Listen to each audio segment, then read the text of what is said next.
So Sharon, you'll admit people. Yeah. Okay. Hi, everyone. Welcome to this online workshop on effective social media marketing, hosted by the LSE Alumni Association Mumbai chapter. I'm Sonia Mesquita, the communications coordinator on the committee, and also the founder of Studio Jigsaw, which is a brand strategy and innovation consultancy. Today, we're going to be talking with Vikas Chawla, digital marketing leader, entrepreneur, author, angel investor, and also a fellow alumnus of the LSE. Welcome, Vikas. Hi, thanks, Sonia, and good to be here. Fantastic. To give you a little more detail on Vikas's background, he is the co-founder of Social Beat, a trusted digital growth partner for leading brands and hyperscaling startups in India. He also runs India's largest influencer marketing network, Influencer.in. He's a published author with a book titled Decoding the Digital Jungle, and he's been recognized as a 40 under 40 digital marketing leader. So that's quite a resume that you have. Before we begin, I'd like to ask Sharan and Rene, also from the committee, to introduce themselves. Hey everyone, I'm Sharan Agarwal. I'm the Students and Recent Graduates Coordinator for the Mumbai chapter. I'm also an angel investor, just like Vikas, and I have my own wellness brand named Leviosa, which sells fitness and yoga products on Amazon India. Oh, hi, I'm Reni Vakil. I'm 17 and I'm still in school. But I'm doing an internship with the LSE Alumni Association of Mumbai and Western India, and it's been amazing. So that's it from my end. Okay, great, thanks. So social media is no longer an optional channel for businesses today. It's the channel. And with hundreds of thousands of brands clamoring for attention, as a brand and business owner, how do you ensure that your social media efforts add value? Vikas will share his top insights with us for about 20-25 minutes, which will be followed by Q&A. So if you have any questions, pop them into the chat and we'll get to them at the end. So without further ado, Vikas, over to you. Thanks for that, and it's a pleasure to be here. I can see definitely one familiar name in the crowd who was with me at LSE, so good to be here. Great, so with that, I'm going to get started. I'll share my screen. If one of you can confirm that you can see it. Yeah. Is it visible? Okay, fantastic. Yeah, so I said, let me expand it a bit more from just social to digital. That's how we look at it. And of course, it's a shameless plug on my book, which you can definitely see there. But if I'm not going to plug it, then who is, right? So I'm going to cover over the next 25 minutes, as Sonia said, what the digital jungle is all about. What do you do? And I've kept it a bit more generic, but it'll be great to actually hear from all of you on the chat. How many of you are running consumer brands or consumer businesses on the either on a direct-to-consumer side or on the retail side? It'll be great to get a +1 or a yes on the chat to understand how many of you are running consumer businesses and consumer brands, just to get a quick sense. And I'm going to assume the rest of you are doing other things and other businesses and B2B and lots of other things. It'll be great to get, you could put a +1 or a yes on the chat so that we know, just for me to kind of customize my conversation as well. I know Sharon is one already, so that's one consumer and B2C brand out there.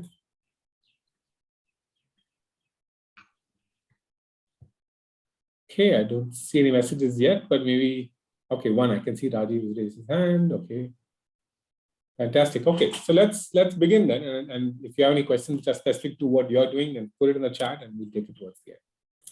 Fantastic. It looks like a lot, but it'll be done in 25 minutes. All right. So we're going to talk about how digital has evolved and an approach that is common in the marketing circles called the full funnel marketing. And I'll talk about what that means, which is the upper, middle, and bottom funnel. And one of the biggest questions we also get is, how do we track what we do on digital, right? And so that's what I'll cover towards the end.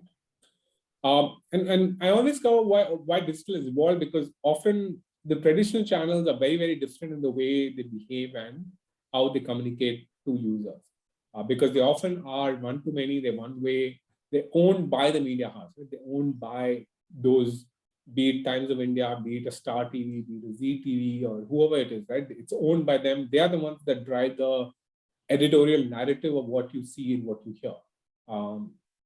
But what digital has done in many ways is that the conversation today is many to many, right? We can interact with each other. The consumers can interact with each other. And the important part is it's owned by users.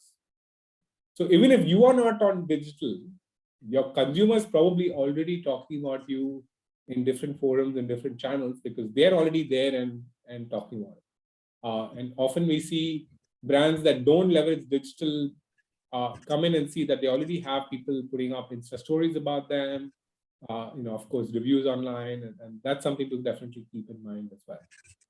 And the user is the one that often initiates that conversation. It's not always the brand. That's a key difference.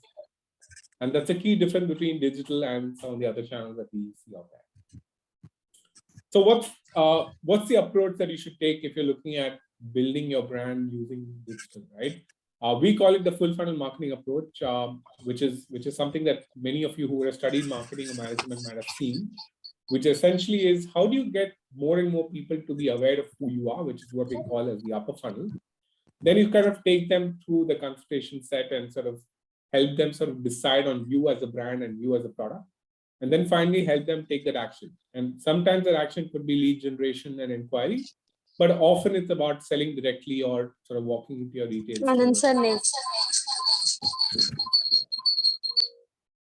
Great. I think we'd request everyone to put themselves on mute. Yeah. No, these are perils of doing it virtually, so no issues. Yeah. And really I'm going to run through each of these 3 steps of the funnel. But the top funnel is about building your establishing your USP, talking about who you are, and then sort of take them down to the action that you want towards the bottom that you can see here. Now, going deeper to the upper funnel, and often this is a mistake we see brands making, is that they directly go to the bottom of the funnel, right? They directly say, hey, I want to capture people who are searching for my category. Let me go get them and sort of sell my product. That's great in the initial few months, but today the competition is so much that you need to be able to have a brand essence, a brand USP that you need consumers to be aware of. And without this, it's very difficult to really grow as a company, especially on the digital side. Now, the upper funnel requires you to definitely have an amazing product. I'm not going to get into too much depth there because it will vary for each industry. But unless you have an amazing product, whatever I say in this presentation is not going to make too much sense.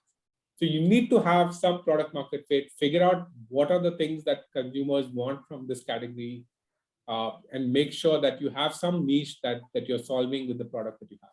That product is at the base, as you can see, but that's what it is. Second is then going deeper, understanding your consumer, because once you understand your consumer is when you can figure out what to communicate and how to communicate, because that's what will help you figure out the different kind of creative experiments that you can run, the different kind of communication standpoints that will work for you.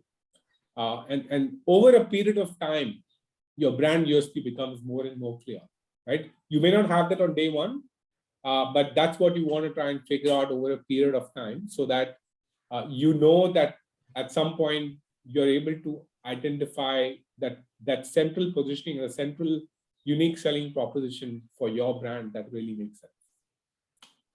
Now, I spoke about the product. We don't have time to get into it, but make sure you have an amazing product. That's a given in whatever scenario you're doing this. Now, the way to do consumer research often is to talk to your customers, but there are some great free tools to do this as well. So one that we actively use is something called Google Trends. It's a completely free tool. You can actually go put a bunch of things, both brands. So here I put brands, but you can also put category searches. You can also put, do you want to know how the growth has been for organic food, for example, in India? You want to understand, are people buying, linen fabric in India? What is the search for that in India, right? You could put anything in here and it'll tell you what the trend and pattern has been by state and for the entire country of India. And of course, if you want to do it global, you can also do this globally as well. So it's a very interesting free tool. So this is one way you can do some bit of research, but the best way, of course, is to talk to your customers and understand what they're doing. And here you can see, for example, when Zomato did their IPO, you can see how the brand awareness really shot up. And then it probably stabilized at a slightly higher level than it was before. But prior to that, Swiggy and Zomato were kind of similar in their brand awareness, but today they're probably not. And that's something, again, you can take out from some of these free tools. Now, the way to kind of build that USP of your brand, and I'm going to give you a quick framework here to help you do that, is a framework to really help you tell your story. I'm going to show you an example and then I'll tell you how to do it. Rohan आपके पर्दे पर बहुत उम्दा खेल रहे हैं 94 run पर अपने शतक से एक छक्का दूर और ये छक्का शानदार बल्लेबाजी का प्रदर्शन 6 रन का इशारा करने अंपायर पर ये क्या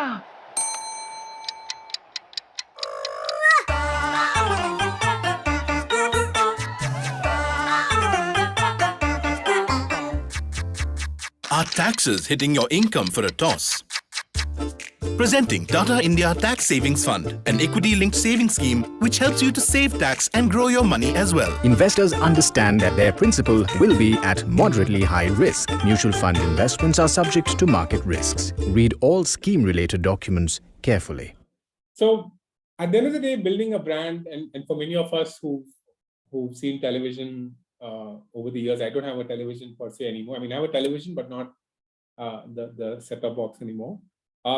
We've seen so many stories being told to us over time by different brands. But the essence of it is we remember and resonate with brands that tell stories in different ways. It doesn't necessarily always need to be a commercial like this, but storytelling is at the essence of building that brand and building the brand USP. You need to figure out how to tell that story effectively for your brand, for your category as well. And today there are great tools to make such free videos, right? It's not, you don't have to necessarily invest into making a production video that I just showed. There are great tools. I've just put some of them here that we use. And some of them are freemium, so you can get to do some free stuff as well. And I'll show you an example in the next slide of a video that we made using these tools, right? So it doesn't necessarily need to be a high production cost kind of a video. You can actually make some really cool, fun, quick videos using this. And of course, today you have great cameras on your phones. You can do a lot of fun stuff with that as well. So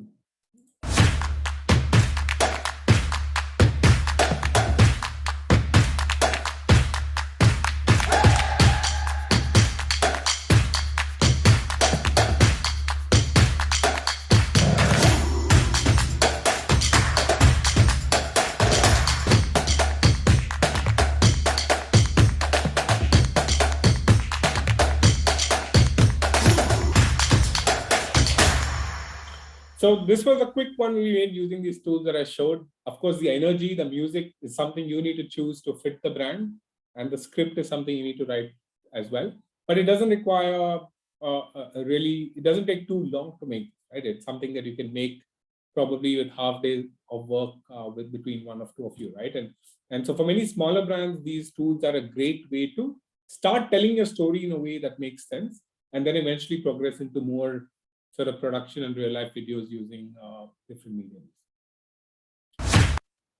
Now, the other part of the funnel, definitely on the upper side, is once you're trying to build your brand, you also want to make sure you have somewhere for them to go. Yes, many of you may have Amazon storefronts, Flipkart storefronts, or Nykaa storefronts, which is great. That's one option. Or if you need to build your own website or app, then there are great tools out there today, right? And of course, these are again some great tools that you can use, be it Shopify, be it Wix or WordPress. And even for the app, there are actually some great tools now. There's Builder.ai, there's many tools today there where you can actually build your own storefront without any coding language. So in fact, all the tools that I've shown here require zero coding or engineering know-how, right? Anyone can go and create your own website. It's good to get somebody who knows coding language because they can customize it for you. But if you don't have that liberty or you're not able to afford doing that, then these are great ways to kind of get that presence online going as well. Now, the mid funnel is really about so the upper funnel, just to summarize, is really about how do you build awareness, how do you tell a story about your USP, and then start sort of getting more people to know who you are. The mid funnel is a lot about being able to connect with those users and continuously engaging with them. And therein comes your entire social content influencer piece, which I'll touch upon now. Now, social media, we all use Insta, we all use YouTube, we all use, or rather hope some of you probably used TikTok back in the day.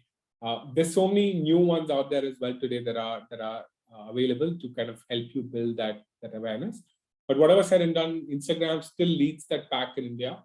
I've consciously not added YouTube here. It's not really social per se, but yeah, of course, there's a whole bunch of stuff that you can do there as well. And then of course you have many of the new short video apps, which are probably catering to a tier 2, tier 3 market, with Moj being the biggest on that lot. But Instagram for most brands still continues to be the primary driver of growth from the social side, even today. And I can spend like 2 hours just talking about Insta, but the key really there is how can you catch attention in those 3, 4, 5 seconds, because that's what a user would typically give you, right? Like that, and that's it. If you can catch the attention in those few seconds, that's really what will make the difference. And you can see even in this slide that you take something as boring as health insurance and find a new way to say it. And that therein lies the ability for you to be creative and pick up something from your brand and your category to stand out on that channel.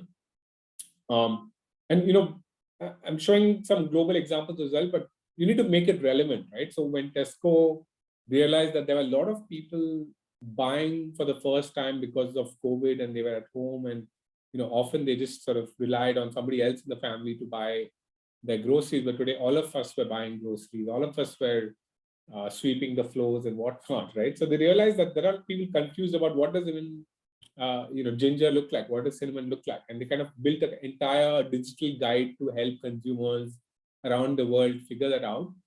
Again, you need to keep it relevant to the context that we are in, and figuring out how you can add value to your consumer or the other, because that's really when they will share this content. So when you're putting something out there, think about whether a consumer is going to share this with somebody else, right? If you're going to put something which says, this is my product, it's $5.99, come and buy it, is somebody going to share it? And therein lies the question whether you want to put only about your stuff and your products and your brand, or mix it up with content that's super useful to the consumer at the other end, and whether it's what we call as share worthy. Is it something that they would want to share along with their friends? And of course, each channel has their own nuance. Instagram has its own nuance. Today, you can do a whole bunch of fun stuff with Reels. So Reels is actually one of the primary focus areas for Instagram at this point. So you can leverage the trending music there, figure out what's working on Reels, try a whole bunch of fun stuff.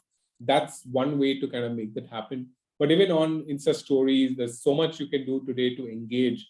And a mix of Reels plus stories plus fun stuff on your feed can really help you get the right outcomes for your brand.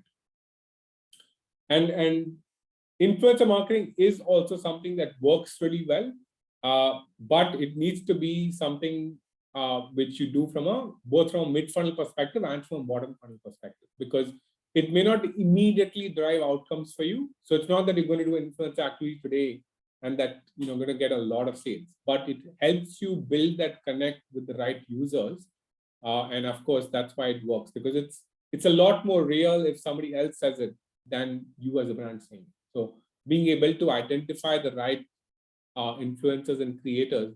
And today there are many platforms and products that can help you. And you can also directly reach out to influencers that you think relate to your brand and product, right?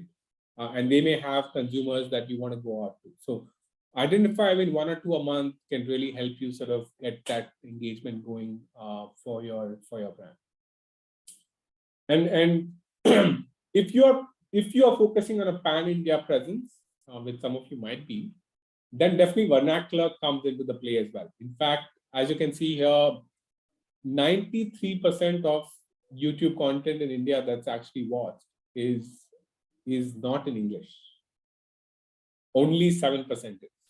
So people in this room, maybe we watch predominantly English content out there, possibly, but the rest of India doesn't, right? So rest of India still consuming content in the language of their choice, be it Bengali, be it Telugu, be it Tamil, be it Marathi.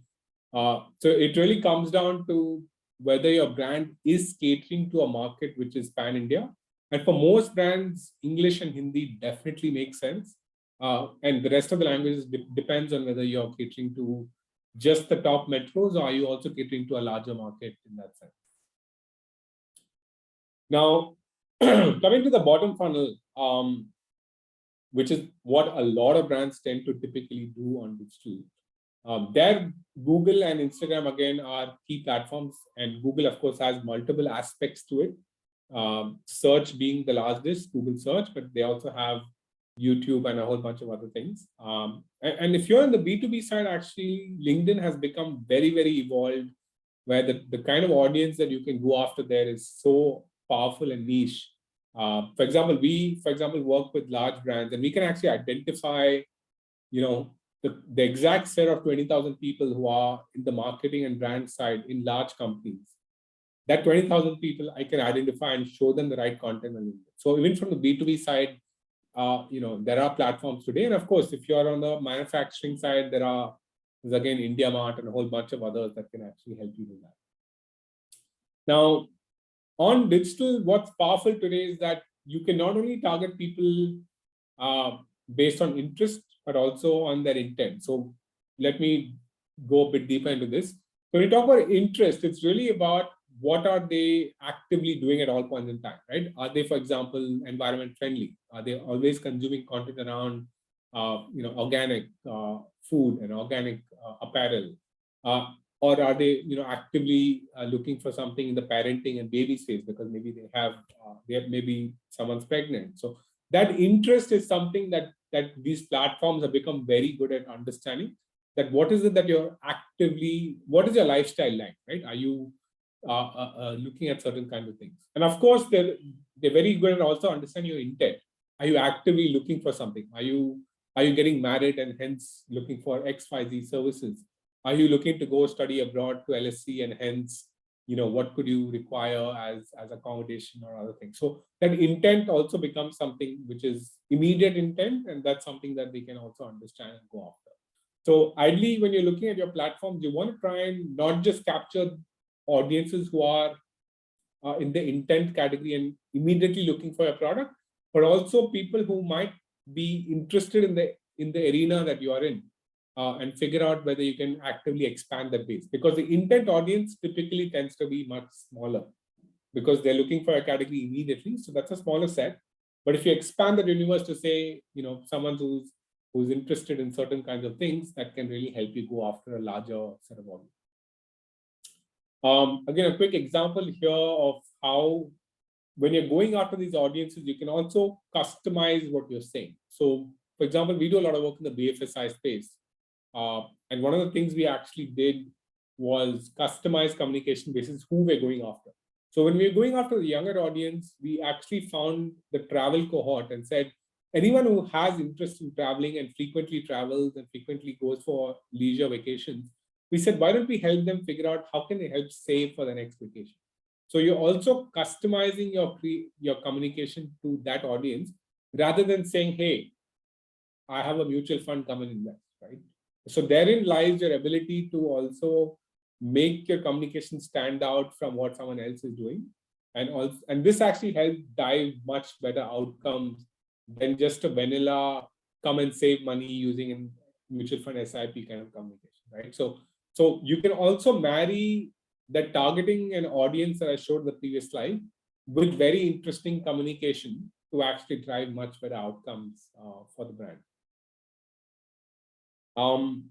So a lot of it also comes down to how do you measure this, right? And we actually can measure this now across channels, because today the journey is not linear at all, right? And if some of you are also selling offline, then the journey is even more complex, right? Because they may look at it on mobile, they may look at it on the laptop, they may have a tablet, they may actually walk into your store. So that journey today is so complex, but there are fortunately some ways to make this tracking happen. And definitely Google is slightly better at it and doing this, but there are ways to make this tracking happen. There are advanced tools that we use for larger brands. In fact, for larger brands on the retail side, we can even track what we call store visits offline. That means I can track somebody who's searched for me or seen something on YouTube for my brand and then walked into my physical store. I can actually track that today. So that attribution today is much more powerful, even though the journey is complex. And in the initial days of digital, it was a lot about saying, how many likes do I have? How many website visitors do I have? But today it's a lot more deeper, right? We're talking about not just the business impact and sales, but also about, are you building the brand so that you're able to have the right reach and engagement for the brand that you're talking about? And you can typically track this across the entire funnel that I spoke about, right? So at the very bottom, which is what many of us will be tracking, is how many sales that we got on Amazon or on our website, or how many inquiries did we generate for the business that we have. But we also need to track a few other things in the top and the middle funnel, because you want to know how to expand that. How do I expand the number of people who watch my video? I want to expand or improve my video completion rates, because that tells me whether they're engaging with my content or not, right? So you want to be able to track a few things across the funnel. And if you have a bit more investment, you can also do free brand lift studies on Facebook, Instagram, or Google, or even Hotstar today, where they do free brand lift studies for you. Typically, it would be only when you invest at least 7-8 lakhs a month. So it's not very large, but it is, it's not for everyone, but it is possible to also see whether your brand is growing for the kind of campaigns and the work that you do. But track not just the sales and leads, but also a couple of other indicative metrics of whether people are actually loving your brand, engaging with your brand, because that's what will tell you whether your future success is going to come through from here or not. So yeah, that was short and sweet, I hope, but I've kept it crisp so that it sort of gives you an overall guiding approach. It varies a lot for each brand, each industry, each category, but this is the baseline approach that typically would work for most brands. So with that, I will pause and see if there are any questions. Actually, there are a couple of questions that are coming in for you, but they're all direct messages to me. So I'll hit them over to you one by one. Or you know what, if you prefer to ask your question, to Vikas in person, just raise your hand and we can, you can ask it directly. So one question is there any element of organic search optimization on social media like Instagram or Facebook, or is it all paid? Yeah, it's a great question. I think Instagram organic reach has definitely reduced over time, but it's still there. It depends on what you're doing. So the highest engagement and reach today would definitely be on Reels. Like I was saying, that's their primary focus. They want to make sure Reels is what drives that reach and engagement. So that's probably where you're going to get maybe 7, 8, 9% engagement rates, which is great. And as long as you keep creating Reels on a regular basis, you can also start increasing that reach a lot. So, but again, it comes down to what I was saying. Are you only talking about your product and your brand, and this is the price and this is the offer? Then definitely your reach and engagement is not going to be great. But if you're creating content which is of value to your users, and keep your product brand stuff maybe only 20% of the time, then that's probably another way to drive the reach higher. I hope that answers. Okay, so here's a question from Arundhati. She asks, how should a small startup develop themselves digitally, especially if it is a side hustle? What are the key must-haves and quick wins? Yeah, I think a lot of folks are doing great stuff on Instagram, and depends on what business, right? So I'm not sure what you're doing, but if you can create even 1 or 2 good content pieces a week on social, that's a great quick way to kind of get yourselves out there. But the problem today is a side hustle, in my view, is very difficult to scale because there are so many funded brands in every space you can imagine who are doing this full time with such a large war chest that it becomes very, very difficult. So unless you have a product that is going to sell by itself through customer referrals, it's not easy today because Instagram reach is declining, cost of advertising increasing. Everyone's going after the same 30, 40, 50 million Indians who have the ability to invest and spend money on something, right? So, it is becoming challenging. But I would say Insta is a great place. It's probably a most, it's where you probably get your easiest wins. If you're selling online, then Amazon is probably where you get your easiest wins. So find ways to get more Amazon reviews, get it out there, do a bit of Amazon optimization. There are great YouTube videos you'll find on that. But that would be the space. But again, I need to understand which industry and what you're doing to tell you. But Instagram, Amazon would be a great place to start. Okay.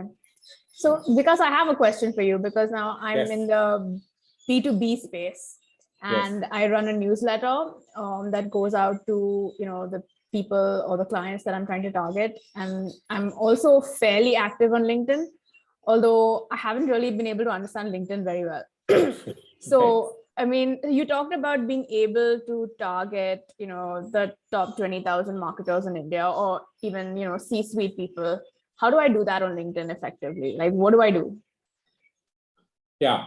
So it comes out of two parts on LinkedIn, at least. One is the fundamental things remains the same. Are you adding value to your users, right? So, and often on LinkedIn, it's a mix of, are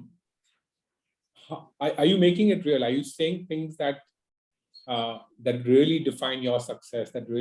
What you would tell a client when a client is paying you, can you tell that out there, right? And that's what they're expecting from you, because that's the value that they're expecting from your business. So, and that's what we would also do. I mean, a lot of things that we do for our brands, actually, if you spend time, you'll actually find it on our LinkedIn and YouTube channel, right? Because it's all there.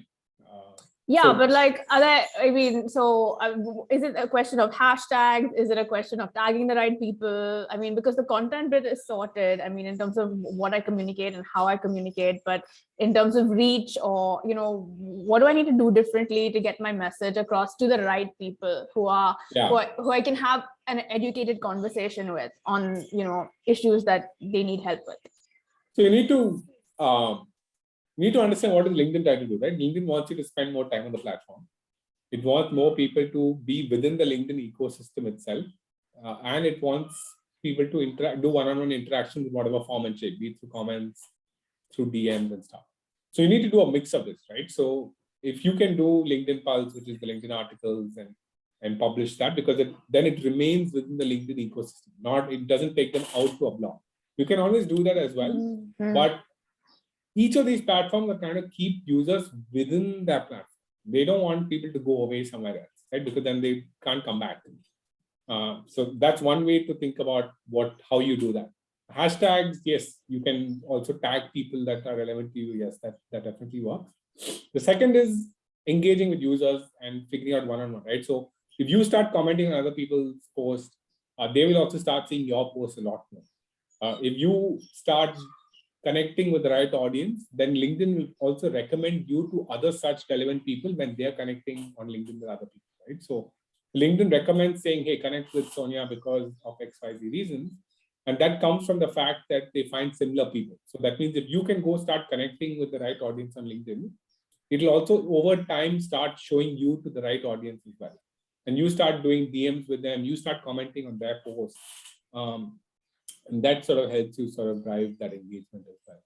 But it's a journey. It's not. Okay. It's a journey. And you need to also make sure your LinkedIn profile is 110% out there, right? So they have spotlight articles that you can put. You can also put, every category that they have, be it volunteering, be it associations, like make sure your profile is 100% out there and also log in as often as you can. And these are some of the pieces that come together to drive their engagement. Okay, thanks. Any more questions? Keep them, popping them into the chat. we want to get an engaging conversation going. But there's some questions that have come in earlier on Slido that I thought maybe Vikas, you could address. So I think one of the big things that brands keep talking about is, how do I go about building community, to build a more direct relationship, with customers, people who are highly engaged in my brand or product, or who have an opinion, who I can, co-create with. How do you do that? And perhaps you can, give an example of brands that you've worked with where you've actually helped build out community over a period of time. Yeah. So one of our big success stories is Boat, which is a headphone and electronics brand, and it's a brand that we continue to work with. I think, community in its truest sense today, it depends on where you're building it, but you could potentially build it on WhatsApp. If you're a small business, you could build it on Instagram. You could build it, for Sonia, for example, it could actually be more on LinkedIn. So community here would really be people who have a positive association with you. And in the B2B space, it also could be newsletter, right? That could be your community actually. So for different brands, it could be different things. But from a consumer brand's perspective, it's often about having people show what we call as brand love. Are they actively talking about your brand in some form or shape? And when you put out something there, then they love it, right? Look at Swiggy, look at Boat, look at even recently, Lenskart has been doing some fun stuff. And look at even Zomato, right? They do so many things, right? Zepto has been in the news to kind of trying to build people who love that Zepto experience of 10 minutes, right? And they're wowed by it. And Zepto, in fact, has tried to do this even on Twitter. And how it comes down to being able to have a team that can also engage with those users. And often as a small brand, you can do that very easily because you can DM them, you can keep in touch with them, keep that conversation going with them, create campaigns and contests and things that where they can actually talk to you, engage with you, comment, get their ideas, get their thoughts. The Whole Truth, for example, is a great brand in the food space, right? We don't work with them, but they do some fun stuff on Instagram. You can go check out. They, in fact, take recommendations from them on what could the next product be, right? Because people who eat healthy, who love their product, are engaged. So they have a community. It may not be visible to everybody, but people who actively engage with you on Instagram is for most brands that community. Yeah. And you can find different ways to engage with them. You can get recommendations. You can get them to participate in your campaigns and contests, and really find ways to make that fun for them. Maybe do Instagram lives where you bring in a power user to be part of that live session. So you can do a whole bunch of stuff. Again, a lot of it is contextual for that brand. But if you need to go and get inspiration from a few places, I would look at definitely a smaller. Whole Truth is not a small brand now, but they've been doing this from the time they were a small brand.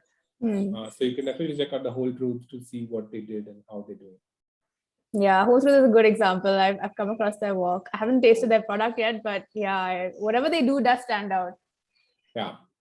Which is important for anything you do on digital because there's so much clutter, right? So, and often for us, that's the differentiating factor. Are you doing something hatke on digital? If you're not doing something hatke, then don't do it at all, actually. So in fact, for many brands, we say, some brands come and say, no, I want to post something every day on social. But we don't have 30 fun things to talk about. So then we don't. We tell them, don't do it.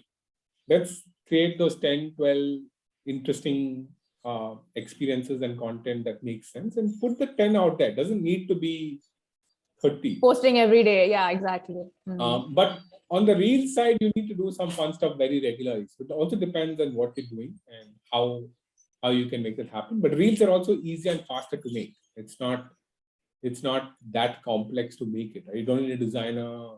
It's all within the app. You can do it yourself. So that's again, you were talking about community now. The people that have the largest community are actually not brands. They're actually the creators on these platforms. They are the ones with the largest community. They do that by really creating content that people love. And that's how it works. Interesting. So some more questions have been coming in. Somebody is asking, how do you target customers for an asset management software startup? If it's a software company or is it a consumer company, I don't know whether if you want to clarify that, but that would be two different approaches.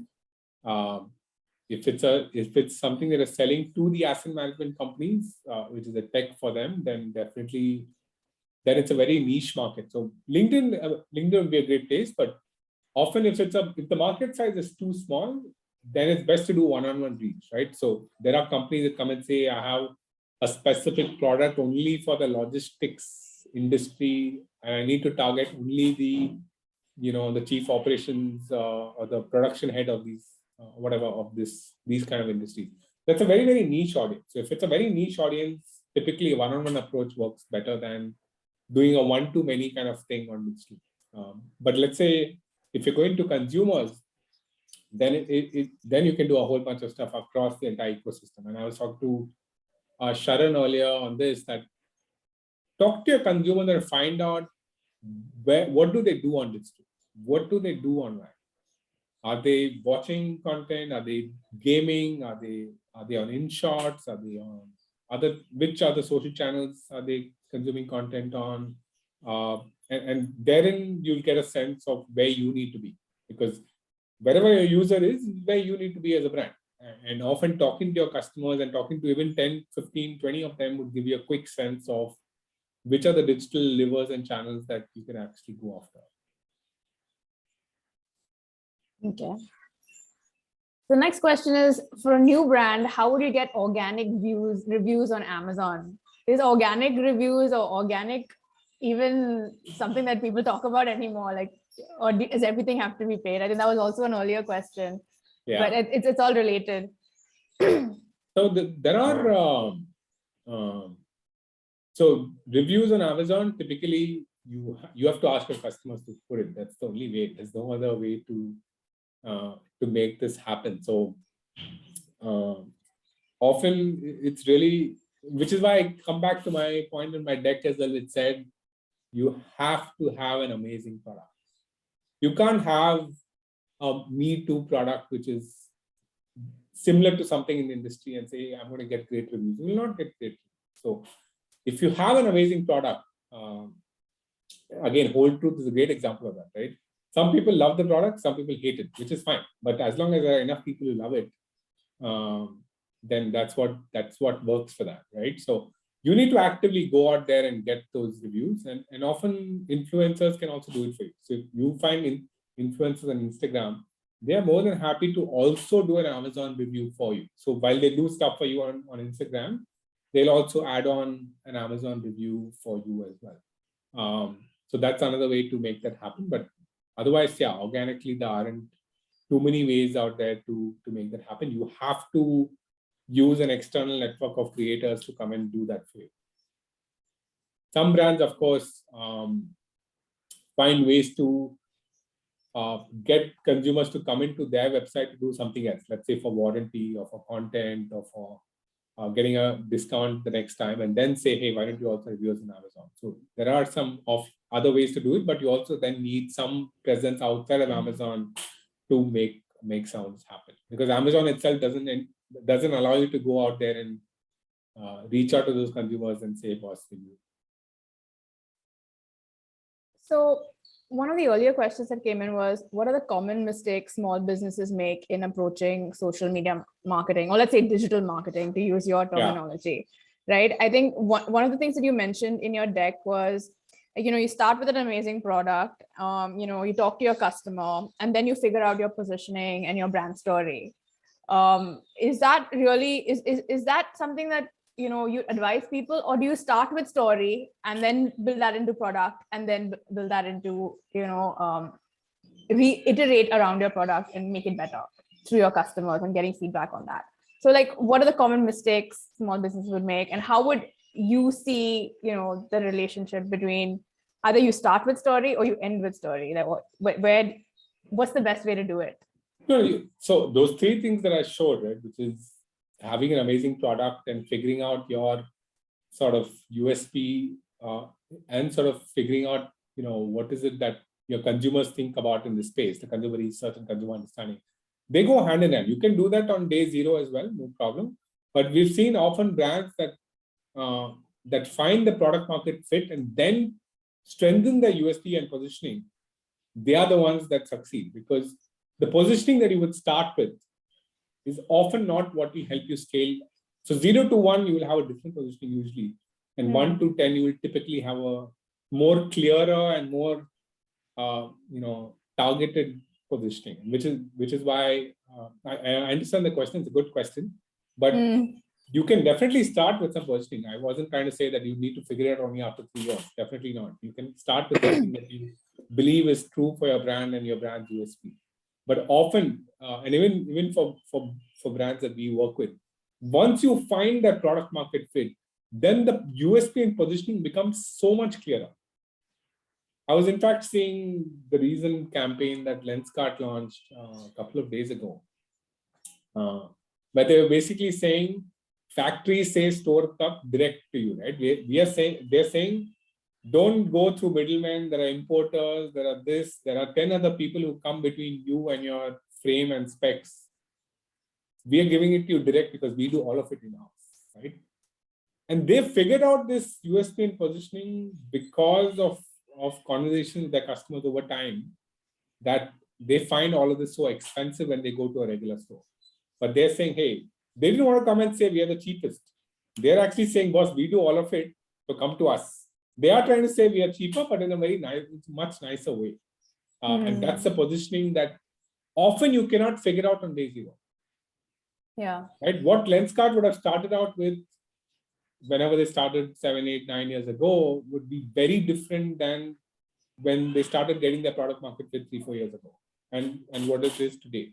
So it is something that evolves. It's a living being. So my sense to you would be, you will know when you get a product market fit, because you will start getting repeat orders. You will start getting customers to keep coming back. And therein, that is when you should strengthen your USP and say, hey, now I know why my customers love me. Right? For the first 4 or 5 years of Social Beat, we took on every client that came on.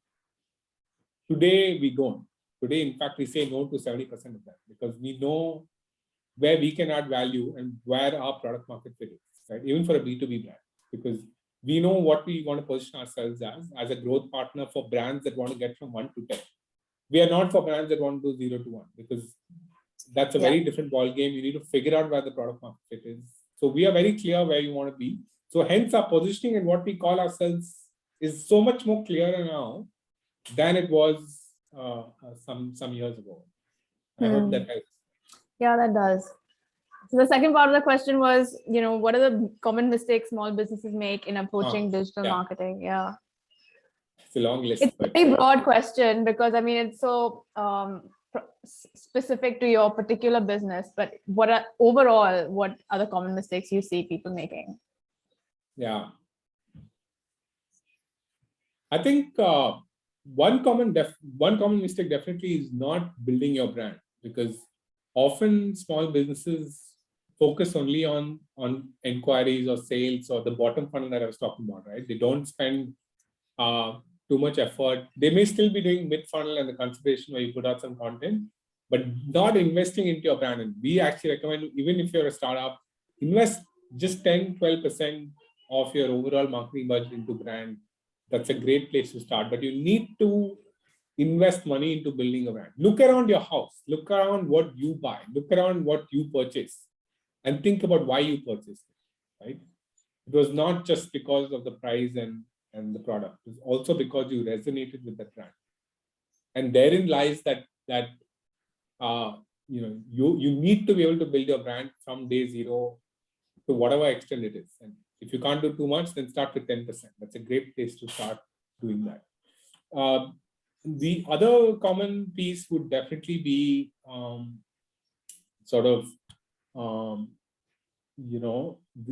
not listening to your customers digitally, right? And this comes down to product.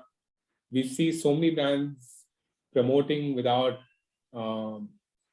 really being able to get feedback from the customers. And digital is such a great platform to listen to your customers, get the feedback, talk to them, understand what are they commenting.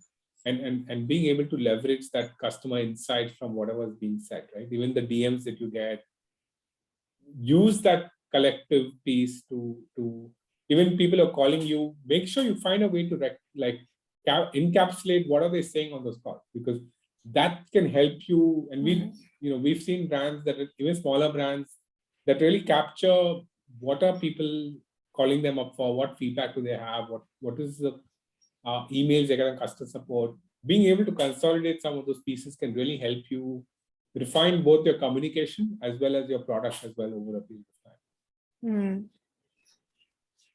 Interesting. But it's a long list. I mean, but yeah, I think building the brand, listening to your customers would be amongst the top. Okay.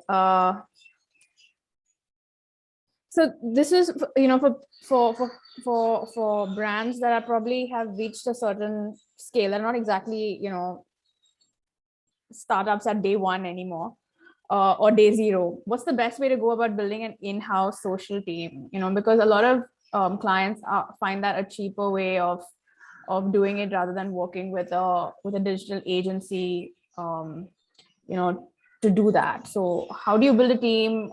What are the skill sets you need on your team, and how do you grow that? Yeah.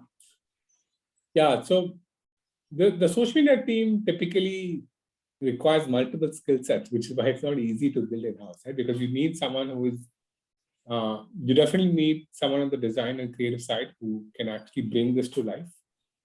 Second, you need someone who can actually who understands Instagram, YouTube, and other channels, and being able to think about what you can say there and actually make that, write the copy, put down the actual text that will go up there. But these are the two primary skill sets that you would need for sure, right? You would need someone who's creative and design-led, who understands Adobe Photoshop or Illustrator or Canva. You can do it on Canva today, but there are limitations to Canva, right? So designer plus somebody who understands Instagram, who would be sort of creating the social media content for you and working with the designer to bring it to life. Those will be the two primary ones. As you scale, you will also need someone who understands the paid media side of things, right? Someone who, if you give them a couple of lakhs, how do you get the right outcomes out of Instagram? How do you get the right outcomes out of Google? Now, that requires someone who understands these platforms, again, from a paid media side. That would be the other skill set you probably need to get in-house. Brands often ask us, can I get all these three skills in one person? Typically, you cannot. So the challenge is, even the paid media side, that person needs to be a lot more analytical, because they need to be able to analyze the data, look at what's working, what's not working, run experiments, being able to see, this audience versus that audience, what's working. They need to understand the entire bidding and algorithm that works behind this. So yeah, there are some freelancers who can do all three together, but typically these are different skill sets with different, kinds of strengths that you need from an individual. And from the brands that you've worked with, or like the successful brands that you see doing really well today that have really engaged audiences or communities, how many of them actually have their own in-house social teams, as opposed to, and do they just have that, or they also work with a digital marketing company? I would say maybe 20% have their own in-house team. Most of them don't. And the 20% that do, they still continue to work with partners, but they have strong teams in-house. And many of the large funded startups are the ones that have it. So many of the traditional companies don't have a very large in-house team. Whereas many of the funded startups, think Cred, think Swiggy, think even Boat, they have very large digital teams and social media teams, because the intensity of what they do and you need someone full-time sitting there, living and breathing the brand. We also do that as partners, but for example, to give an example, Boat would have a 4 or 5 member team that just creates content on social for them on a regular basis, right? So, so at scale, it makes sense. But many of the startups definitely do have it, but not the traditional one. Yeah. Okay, so we have 3 more minutes left on the clock. Yeah. Are there any more questions from anybody? Has Vikas covered everything in 1 hour? Would you like to raise your hand if you do? How would you pivot? We have a question from Sharon. Yeah. How would you pivot? Yeah, go ahead. How would you pivot the upper funnel in case of a rebranding of the brand story? Yeah. Yeah. It requires some bit of it requires repositioning in the minds of consumers, right? So, but thankfully, consumers have a short memory. So, as long as you can showcase the new positioning strong enough, I think that works. In fact, even Zepto was rebranded from something else. It wasn't Zepto earlier. This 10-minute thing was not what they were standing for before that, actually, right? But today, if you ask what Zepto stands for to most users, they would tell you it stands for 10-minute delivery because that's what they want you to remember, right? Earlier, they wanted to be remembered for being able to get certain things quickly. But that's not as clear as saying get it in 10 minutes. And of course, if you're talking about a complete rebranding, then sometimes it's just better to go with a new brand itself.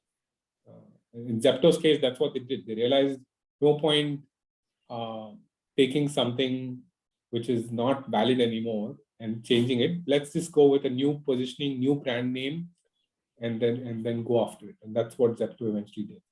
So it depends. I think there's no easy answer to this, but you need to, if you found the right product market fit and you want to pivot, then have a great story to tell for the new pivot.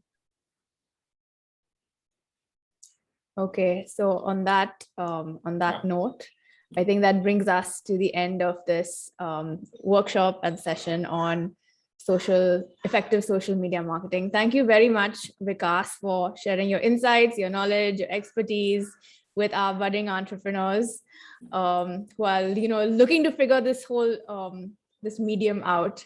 So thanks very much. And for everyone watching, you can follow us on Instagram, on YouTube if you want to come back to this video and watch it again. And you can also find out about our upcoming events on Linktree. So thanks everybody for watching and good night. Thank you. Thanks for having me. Thank you.